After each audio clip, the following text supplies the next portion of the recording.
نبرة خبيديو نبرة مكرايو بأبزح فطران نود تبعتي زسأنو نجري لن أودات نتأجمات كلهم مفتحي يسألون نتأجم نشجر كله بديسهم زحلفو بمسناخلات هيوت تتعويرو زحليفو عبقاتي بتصح زبل حق زي كونس حسوت التحساسوا تنصباريقو زرقة عبي شجريو مخنياتو اتحقي بتتعراريقو سلازخونه ود تبعتي لكع خم ጓል ኣንስተይቲ ዝጠምይ ስለዝኾነ ይጽገም እዩ ማለት እዩ። ልክዕ ከምታ ጓል ኣንስተይቲ ካብ ገዝኡን ካብ ስድርኡን ተጽዕኖታት ገደብን ይግበረሉ እዩ። ግና ኣብ ጓል ኣንስተይቲ ስለ ዝበልጽ ንወዲ ተባዕታይ ሙሉእ ነፃነት ዘለዎ ተገይሩ ይውሰድ። ካብ ዝገርመኩም ኣነ ስለ ዝበፅሐኒ እየ ዝዛረብ ዘለኹ። ወለደይ ቤተሰበይ ኩሉ ናተይ ህይወት ልክዕ ከምዛ ባዕሎም ዝነብርዋ ዘመሓድርዋን ባዕሎም ዝመረፁለይ ክበልዕን ክኽደን ንሶም ኣብ ዝበሉኒ ክርከብ ሕሉፍ ሓሊፍዎ ምስ ሕዚ ንሕና ዘምፃናልካ ጥራሕ ኢኻ ትመርቆ ይብሉን ኣለዉ። ሕዚ ዝነግረኩም ናተይ ዛንታ ምናልባት ኣብ ብዙሓት ደቂ ኣንስትዮ እምበር ኣብ ደቂ ተባዕትዮ ብዙሕ ዘይረአ ነገር እዩ። መጀመርታ ኣነ ሙባረክ ይበሃል። ኣብ ሽመይ ከም ዝተዓዘብኩሞ ድማ እስልምና ሃይማኖት ተኸታሊ እየ። ኣብ እስልምና ሃይማኖት ምስ ቀረባ ቤተሰብ ተመርዒኻ ምዝማድ ምስ ክልተ ኣዋልድ ምምርዓውን ዝኣመሰሉ ሕግታት ይፍቀዱልና እዮም። በዚ ተለዓኢሎም ከዓ ወለደይን መላእ ስድራን ምስ ቀረባ ቤተሰብ ተመርዒ ሓዳር ክምስርት ዝደልዩ ኣቦይ ናተይ ባህግን ድሌትን ምንም ከይተረድአ ምስ ቤተሰብ ከምርዕወኒ ይውድእ። ኣነ ከዓ ዘይደልን ብሓሳቡ ከም ዘይሰማምዕን ነጊረ ንምንታይ ከምኡ ከም ዝገብር እንተሓቶ ርክብና ዝምድናና ንምጥንካር እዩ እናበለ ንሓሳባተይ ይዓግቶም። ኣነ ነዚ ናይ ኣቦይ ሓሳብ ብዙሕ ኣድህቦ ይህቦን ነይረ። ግና እቶም ሓሳባቱ ናብ ተግባር ክኸዱ እንትጽዕር ምስ ጀመረየ ኣነ ናብ ስደት ዝወፃኹ ካብ ዓይኒ ናይ ኣቦይ ርሕቐ ካብ ሓሳባቱ እውን ዝርሕቕ መሲሉኒ ጉዕዞይ ናብ ሊብያ ገበርኩ። ኣብ መንጎ ጉዕዘይ እውን ብዙሓት መሰናኽላት ከይጋጠሙኒ ብቐሊሉ ኣብ ሓፂር ግዜ ሓሳበይ ሰሚሩ ናብ ሊብያ ኣተኹ።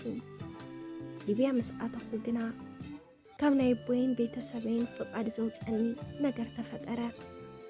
ምስ ሓንቲ ኸማይ ተሰዲዳ ኣብቲ ኣነ ዘለኹሉ ቦታ ዘዕረፈት ጓል ተላለኹ። እታ ጓል ብጣዕሚ እያ ቆንጆ ርእይ ምሰበልክዋ ብቕፅበት እያ ስሒባትኒ። ንሳ እውን ከማይ ናይ እስልምና እምነት ተኸታሊ ብምንባራ ንምርድዳእ ግዜ ወሰደልናን ምሕዝነት መስሪትና። ግና ንሳ ቅድመይ ሓዋ ፕሮሰሳ ኩላ ሙሉ ወዳዲኡላ ስለ ዝነበረ ናብ ካናዳ ንኽኣቱ ገበራ። ኣብ ሓፂር ግዜ ዝተመስረተ ዕሸል ምሕዝነትና ኣብኡ ተወድአ። ምሕዝነትና ናብ ፍቕሪ እንተይቀየርናዮ ንሳ ጉዕዞ ናብ ካናዳ ገበረት።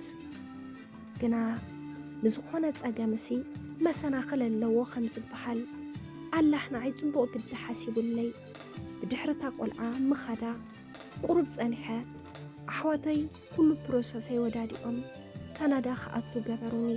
ነታ ኣብ ግዜ ስደት ኣብ ሊብያ ዝተፋለጥክዋ ቆልዓ ዝወሰድዋ ኣሕዋታ ቅድሚ ንዓኣ ምውሳዶም ኩሉ ነገር ወዳዲኦም ስራሕ ኣዳልዮምላ ብምፅንሖም ናብ ካናዳ ምስ ኣተወት ወዲያውኑ እያ ስራሕ ጀሚራ። ግና ኣበይ ክረኽባ ይኽእል ወላ ሓንቲ ዝፈልጣ መንገዲ ኣብ ዘይነበረኒ ሰዓት ሓደ መዓልቲ ምስ ሓወይ ቡን ክንሰትይላ ናብ ሓደ ሬስቶራንት እንትንኣቱ ንኽትእዘዘና ሓንቲ ጽብቕቲ ቆልዓ መፀት።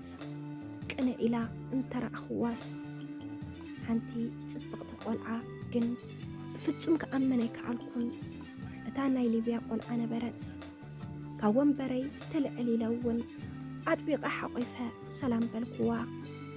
እታ ኣብ ሊብያ ዝተላለኽዋ ዕሸል ፍቕሪ ኣብ ካናዳ ኮይና ክነጠዓዕሞ ብዝመስል ነታ ውላድ ፍቅርና ኣዕቢና ብሓደ ኣብቲ ንዓኣ ዝተኸፈተ ሬስቶራንት ምስኣ ኮይነ እናሰራሕኩ ህይወትና ብሓጎስ ብፍቕሪ ብሓደ መንባር ጀመርና።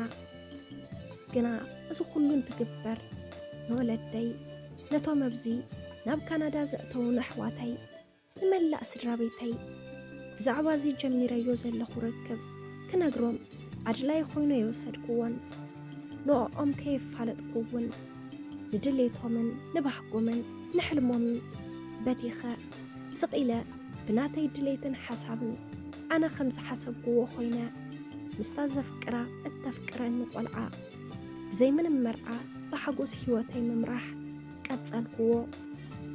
ኣብ ጉዕዞ ህይወት መቸም ረቢ ንዝበሎ ምቕያር ይከኣልን እንድዩ። ካብኡ እውን ንዝኾነ ነገር ተጠንቂቕካ ኣይትጥንቀቐሉን። ምኽንያቱ ኣብ ልዕሊ ምድሪ ኩሉ ዝከኣሎ ፍጹም ዝበሃል ሰብ የለን።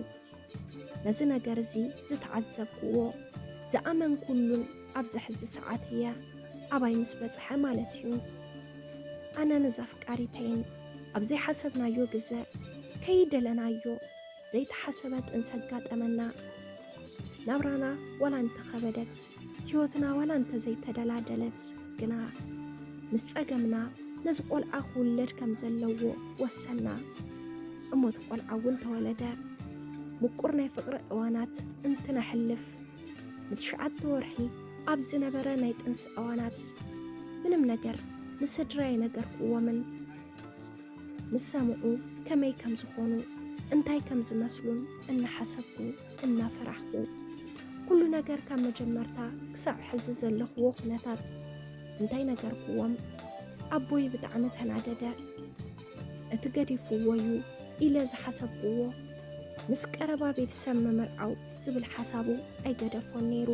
ኣብ ሎሚ ኮይነ ኣርኪ ከም ዝሓዝኩ ከም ዝወለድኩን ተነግሮ ኣብ ክንዲ ዝሕጎስ ብኣንጻሩ ንምንታይ ክሓደቢልካኒ ገለ እንዳበለ ኣብ ክንዲ ናተይ ስምዒት ዘነብብ ሰባት እንታይ ይብሉን ዝብለት ተሓሳስባ ሒዙ ሎሚ እውን ብሓንቲ ርእስቲ ብዘይ ምስምማዕ ንነብር ኣለና። ኣደይ እኳ እታ ኣደይ ምስ ኣቦይ ወጊና ስልክ እንትድውለላ ብፅቡቕ ኣይተዋግዐንን። ንሳ እውን ሕማም ናይ ኣቦይ ተመሓላሊፍዋ ይመስለኒ። ንምንታይ ከምኡ ጌርካ እያ ትብለኒ። ካልእ ትረፍ እቶም ፕሮሰሰይ ኩሉ ነገር ወዳዲኦም ናብ ካናዳ ዘእትውን ኩሎም ኣሕዋተይ ገጽ ከሊኦምኒ። ዝገርመኒ ግን ብዝመረጽክዎ ክነብር እንትውስን ኣብ ህይወተይ እንታይ እቶም ኣቦይ ኩሉ ግዜ እናደወለ ነዛ ብጣዕሚ ዘፍቅራ ሕዚ ከዓ ወሊደላ ዘለኹ ጓል ፈቲሐ ናብታ ንሶም ዘምፁለይ ንኽምርዓው ይነግረኒ ኣሎ። ቃል ናይ ኣቦይ ኣኽቢረ ከይፈትሓ ኣደ ወደያ ንዓዓ እውን ብጣዕሚ ዘፍቅራ ከም ልበይ ክገብር እንትሓስብ ድማ ኩሎም ቤተሰበይ ስለ ዝዓፀውኒ እንታይ ክገብር ከም ዘለኒ ብጣዕሚ ጨኒቁኒ ኣሎ። እስከበሉ ኣሕዋተይ ዛንታይ ተረዲእኹም ፀገመይ ፀገምኩም ቆፂርኩም መፍትሒ ዝኾን ሓሳብ ኣይትኽልኡኒ፣ ሓሳብኩም ሓቡኒ። ሰላም ናይ ማኪ ሚድያ ተኸታተልቲ፣ ንሎሚ ሒዘልኩም ቀሪበ ዝነበርኩ ዛንታ ነዚ ይመስል ነይሩ። ነዛንታ እንተደኣ ፈትሕምዎ ሓሳብ ርእቶ እንተደኣ ሃልይኩም ኣብ ናይ ኮመንት መፅሓፍ ቦታ ሓሳብ ርእቶኹም ክትገድፉልና ትኽእሉ ኢኹም። ኣብዚ ቻናል ሳብስክራይብ ዘይገበርኩም ሰባት እንተደኣ ሃልይኩም ነዚ ቻናል ሳብስክራይብ ብምግባር ነታ ናይ ደወል ምልክት ብምንካእ ናይ ቻናልና ንወትሩ ተኸታተልትና ክትኾኑ ንላቦ። ብቐጻሊ ብኻሊእ ዛንታ ብኻሊእ መደብ ብኻሊእ ሓሳብ ክሳብ ንራኸብ ሰሰናይ ንኹላትና እናበልኩ በዚ ክፋነወኩም ቻው።